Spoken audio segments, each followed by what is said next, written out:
तो दोस्तों, आज की हमारी एक्साइटिंग जर्नी शुरू होने वाली है एक ऐसी सीरीज के साथ जो आपके रोंगटे खड़े कर देगी।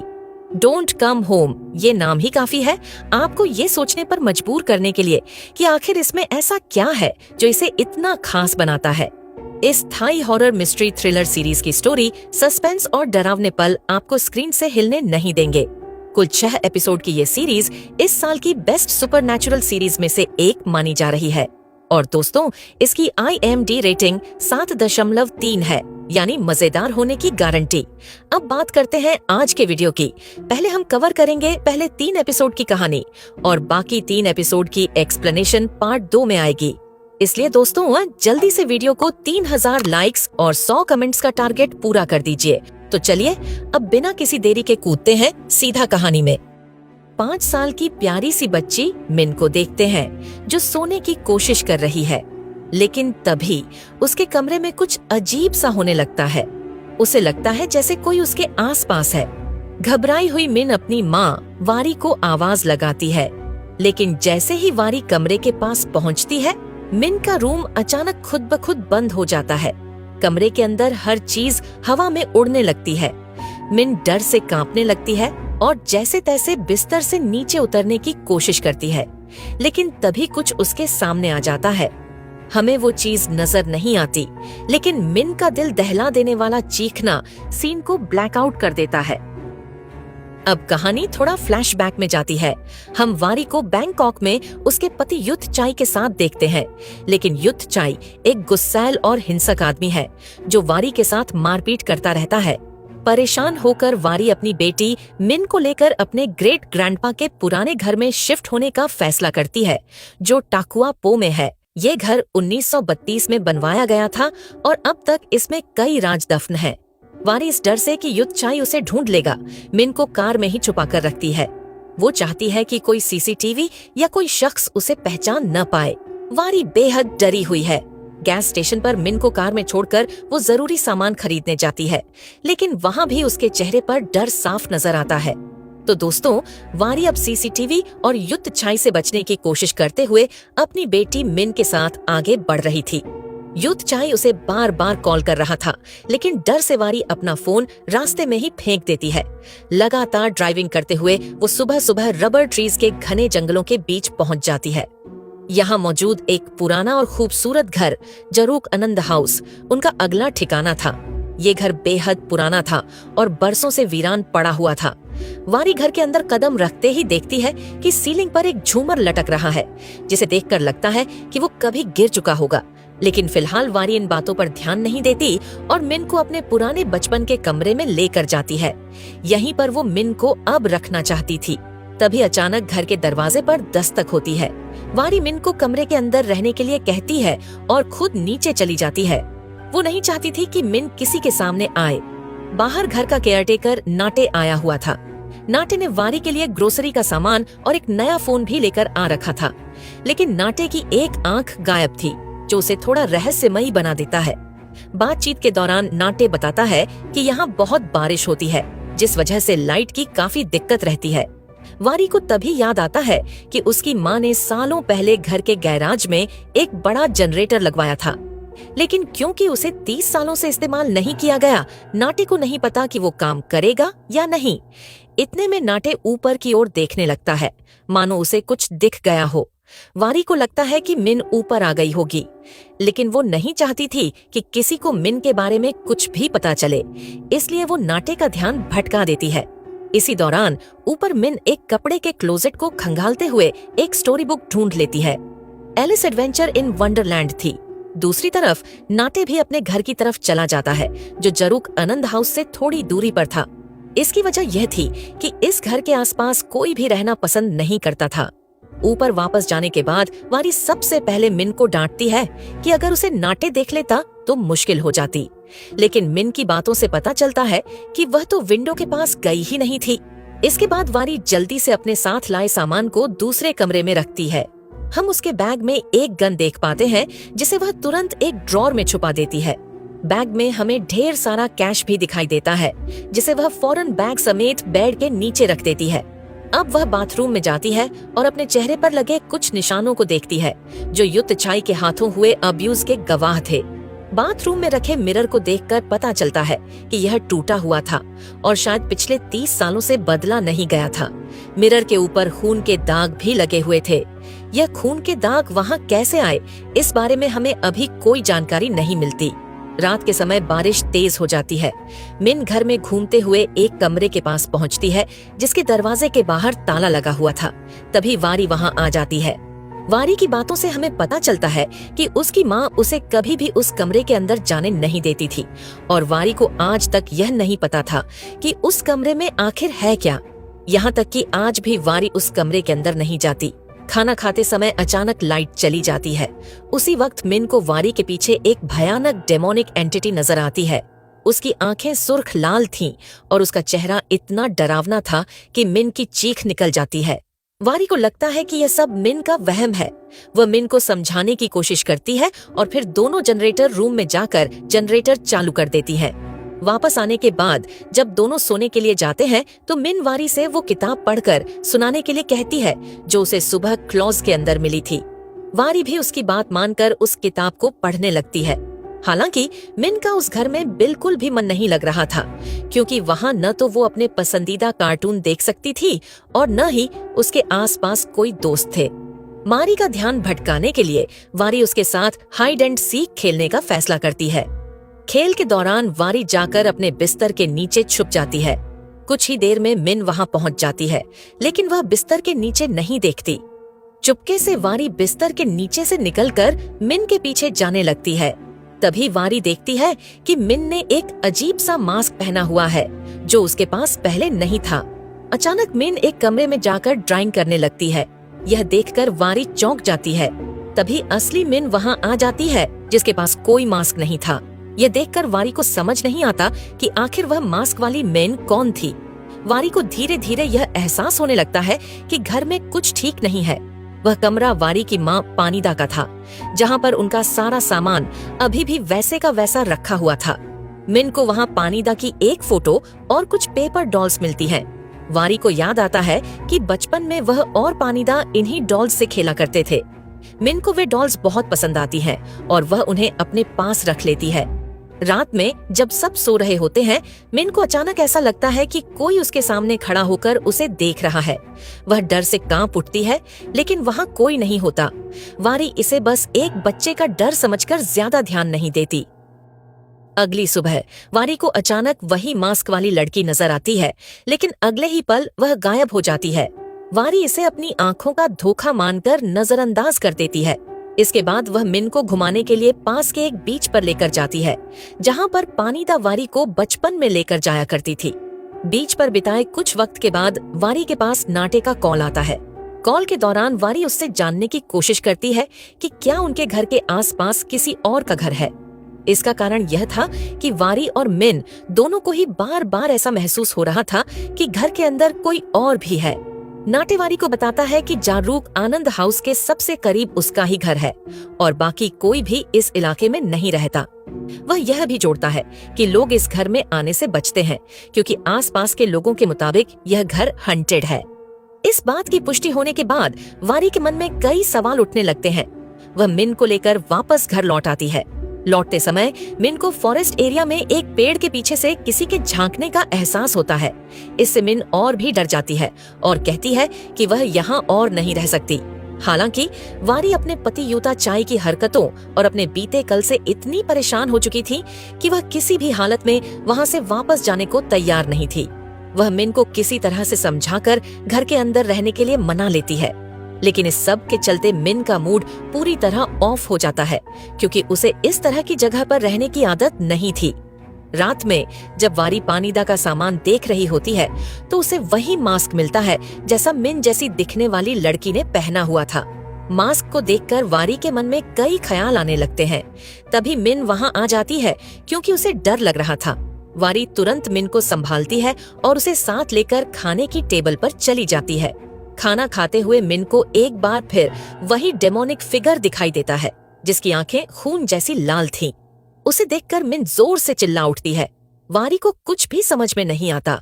वह घबराते हुए मिन को उसके रूम में ले जाती है और उसे सुला देती है, लेकिन रात का सन्नाटा वारी को सोने नहीं देता। आधी रात में वह अचानक उठ बैठती है। यूता चाई का बर्ताव और उसके अब्यूज की घटनाएं उसके दिमाग में फ्लैशबैक की तरह घूमने लगती हैं। उसके अंदर एक बेचैनी बढ़ने लगती है और तभी से वारी की यूता चाई के साथ होने वाली तीखी बहसों का फ्लैशबैक दिखता है। इन लड़ाइयों के दौरान एक ऐसा पल आता है जब वारी गुस्से में आकर यूता चाई पर गन तान देती है और ट्रिगर दबा देती है। इस ख्याल के साथ ही वारी टूट जाती है और रोने लगती है। तभी अचानक मिन की जोरदार चीख सुनाई देती है। वारी घबराते हुए ऊपर दौड़ती है और देखती है कि मिन के रूम के अंदर हर चीज हवा में तैर रही है। यह वही दृश्य था जो हमने कहानी की शुरुआत में देखा था। वारी मिन के रूम में घुसने की कोशिश करती है, लेकिन दरवाजा अंदर से बंद था। वह बार बार मिन से गेट खोलने के लिए कहती है। मिन बिस्तर से उतरने की कोशिश करती है, लेकिन गिर जाती है। तभी उसके सामने वही डरावना डेमोनिक फिगर प्रकट हो जाता है। मिन डर से जड़ हो जाती है, लेकिन इससे पहले कि वह कुछ कर पाए, क्लोजेट के अंदर कोई ताकत उसे खींच लेती है। इसके साथ ही मिन का कमरा अचानक शांत हो जाता है। जब वारी अंदर आती है तो वहाँ सब कुछ सामान्य दिखाई देता है, लेकिन मिन गायब हो चुकी होती है, जैसे वह हवा में विलीन हो गई हो। अब कहानी फा पर कट होती है, जो एक प्रेग्नेंट लेडी पुलिस ऑफिसर है। उसे मिन के गायब होने की रिपोर्ट मिलती है और वह तुरंत वारी के घर पहुंचती है। घर में आते ही फा मिन की चीजों की तस्वीरें खींचने लगती है। जब वह वारी से मिन की कोई तस्वीर मांगती है तो वारी के पास कोई भी फोटो नहीं होती। वजह यह थी कि वारी ने अपना फोन पहले ही फेंक दिया था। इसके अलावा उसके पास कोई भी दस्तावेज या तस्वीरें मौजूद नहीं थीं। फा को यह समझ में आता है कि वारी अपने पति से भागकर यहाँ आई है। जब फा मिन के रूम में जाती है तो हर चीज बेतरतीब बिखरी हुई होती है। वारी फा को सारी सच्चाई बताने की कोशिश करती है, कैसे मिन के रूम में चीजें हवा में उड़ रही थीं और कैसे मिन अचानक गायब हो गई। जाहिर है, ऐसी बातों पर पुलिस या किसी भी व्यक्ति का यकीन करना मुश्किल होता है और फा का रिएक्शन भी इससे अलग नहीं था। इतने में ही फा के 2 पुलिस पार्टनर्स वहां पहुंच जाते हैं। टेई और ऑफ वारी से कुछ और सवाल पूछते हैं। वारी उन्हें बताती है कि मिन ने एक दिन पहले पेड़ के पास किसी को नोटिस किया था, लेकिन जब वह उस पेड़ के पास गई तो वहां कुछ भी अजीब नहीं मिला। तभी फा की नजर वारी की ड्रेस पर लगे खून के धब्बों पर जाती है। वारी उन्हें समझाने की कोशिश करती है कि ये धब्बे उस वक्त लगे थे जब वह जल्दीबाजी में मिन को ढूंढते हुए उसी पेड़ के पास पहुंची थी और वहां गिर गई थी। उसकी इस हालत की वजह थी मिन का पेड़ के पास किसी के होने का एहसास। वारी को लगा शायद वहीं से कोई मिन को गायब कर सकता था। इतने में नाटे, जो उस हाउस का सर्वेंट था, वहां आ जाता है। वह उससे मिन के बारे में पूछताछ करती है, लेकिन चूंकि वारी ने नाटे को भी मिन के बारे में कुछ नहीं बताया था, वह पुलिस को वही कहता है जो उसे पता था। यह सुनकर फा और बाकी ऑफिसर्स चौंक जाते हैं कि आखिर वारी ने किसी को मिन के बारे में क्यों नहीं बताया। इससे उन्हें शक होने लगता है कि मिन वाकई में वारी के साथ थी भी या नहीं, क्योंकि मिन का कोई प्रूफ उनके पास नहीं था।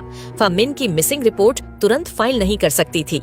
फा वारी को अपना नंबर एक पेपर पर लिखकर देती है और कहती है, जब तुम्हारे पास मिन के अस्तित्व का कोई प्रूफ हो तब मुझे कॉल करना।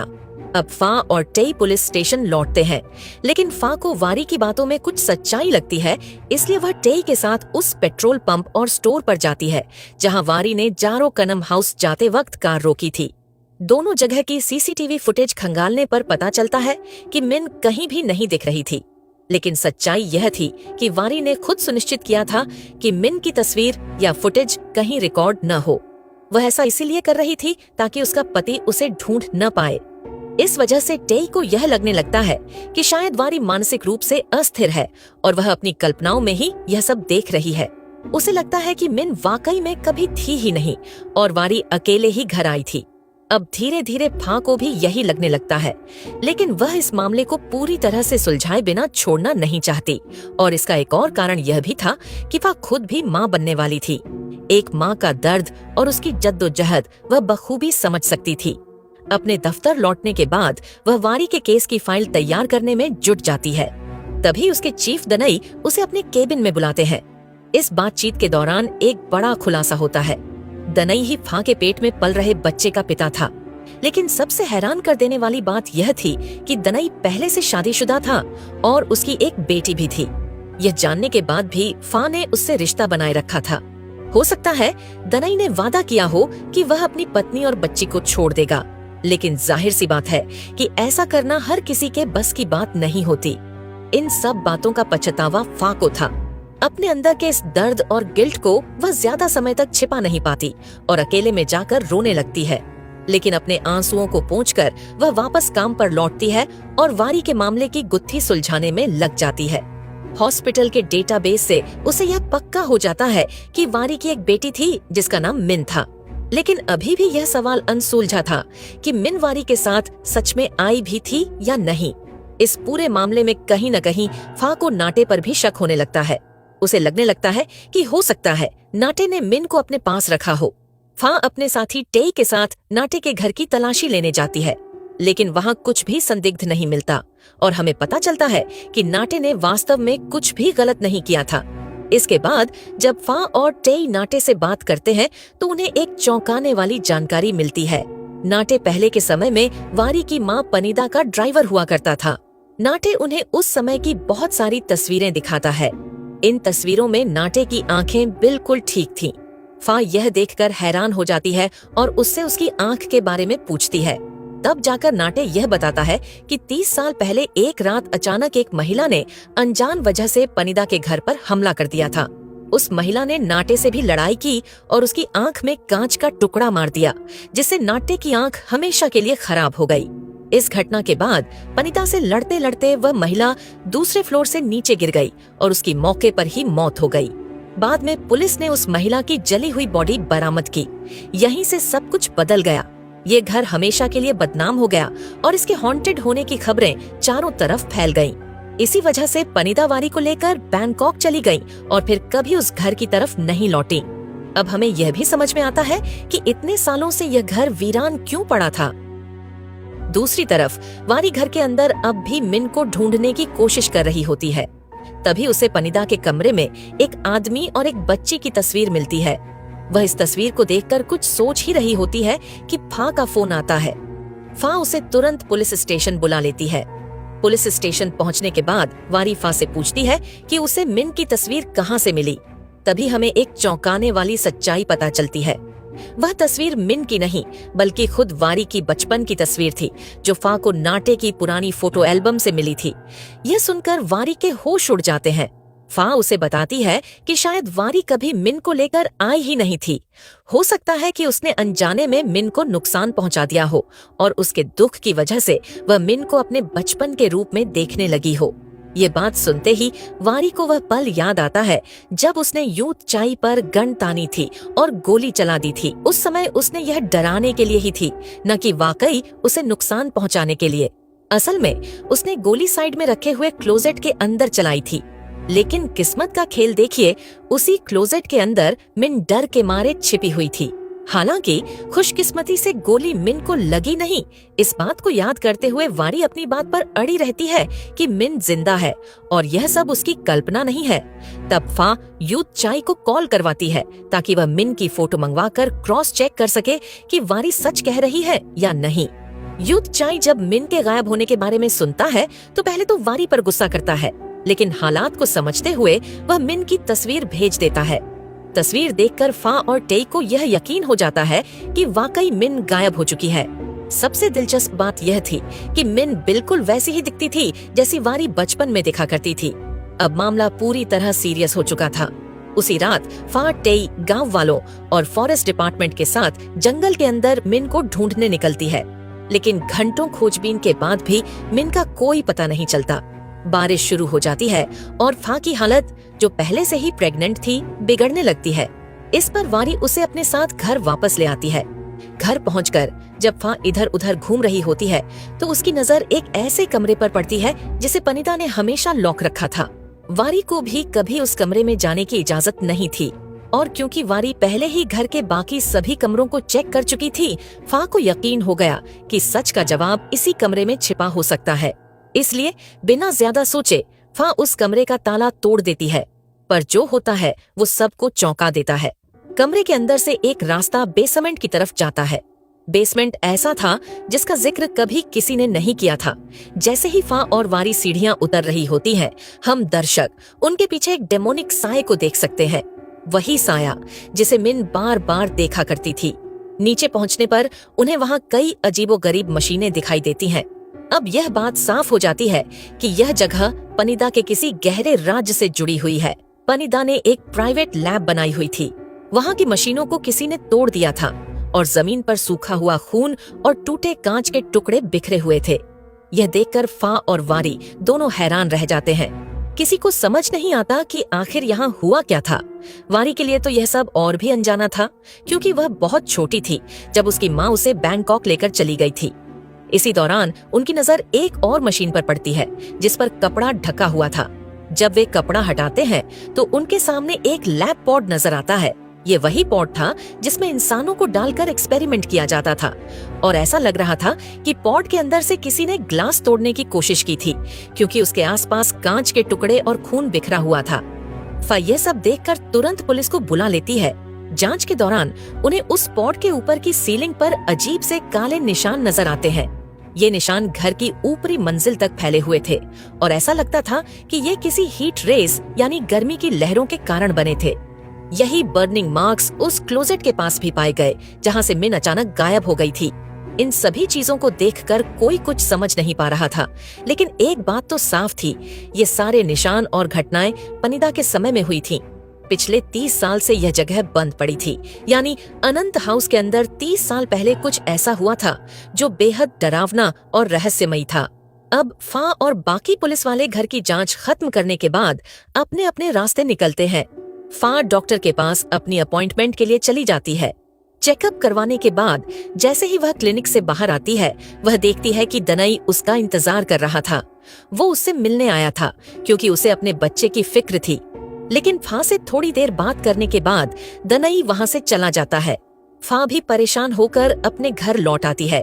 उसके मन में यह डर गहरा हो गया था कि बच्चा पैदा होने के बाद वह दनई के नाम का इस्तेमाल नहीं कर पाएगी। दनई कभी भी दुनिया के सामने इस बच्चे को अपनाने को तैयार नहीं होगा। उसकी नौकरी पर भी खतरा मंडरा रहा था और यही चिंता उसे अंदर ही अंदर खाई जा रही थी।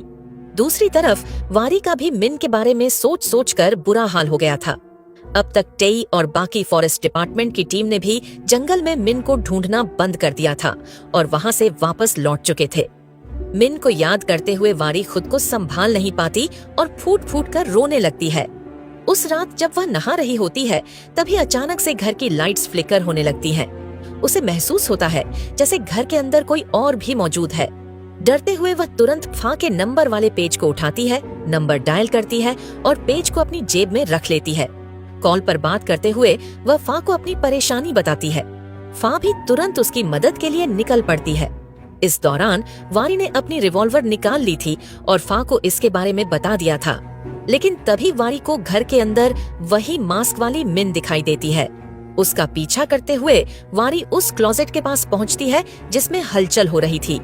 इससे पहले कि वह कुछ समझ पाती, वारी खुद भी गायब हो जाती है। वह अचानक एक नो ग्रेविटी जोन में पहुंचती है।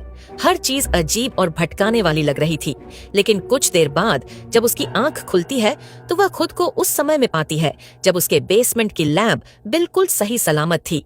उसके सामने उसकी माँ पनिदा खड़ी थी। पनिदा के चेहरे पर शौक साफ झलक रहा था और यही वह पल था जब कहानी हमें अतीत में लेकर जाती है। और यहीं से कहानी हमें एक नए मोड़ पर ले जाती है, जहां अब सारी सच्चाई वारी की माँ पनिदा के नजरिए से सामने आने वाली है। लेकिन ये पूरा सच आपको पार्ट 2 में देखने को मिलेगा और यकीन मानिए जो कहानी वहां खुलने वाली है वो आपके होश उड़ा देगी। पार्ट 2 की कहानी इतनी शॉकिंग है कि आपका दिमाग चकरा जाएगा, और जो इसकी एंडिंग है ना, वो तो और भी ज्यादा खौफनाक और सोच से परे होगी। हम पहले ही इस पर काम शुरू कर चुके हैं, तो ज्यादा इंतजार नहीं करना पड़ेगा। अब अगर आप चाहते हैं कि पार्ट 2 जल्दी आए तो इस वीडियो को जमकर लाइक करें। कम से कम 3000 लाइक्स और 100 कमेंट्स का टारगेट पूरा करें, ताकि हमें पता चले कि आप लोग भी इस सीरीज के उतने ही दीवाने हैं जितना हम इसे बनाने में हैं। उम्मीद करता हूँ कि अब तक की कहानी ने आपको पूरी तरह से बांधे रखा होगा। अगर यह वीडियो आपको पसंद आई है तो इसे लाइक जरूर करें, और अगर आप हमारे चैनल पर नए हैं तो सब्सक्राइब करना बिल्कुल मत भूलें। पार्ट 2 लेकर हम बहुत जल्द हाजिर होंगे, तो जुड़े रहिए और इस खौफनाक सफर का हिस्सा बनिए।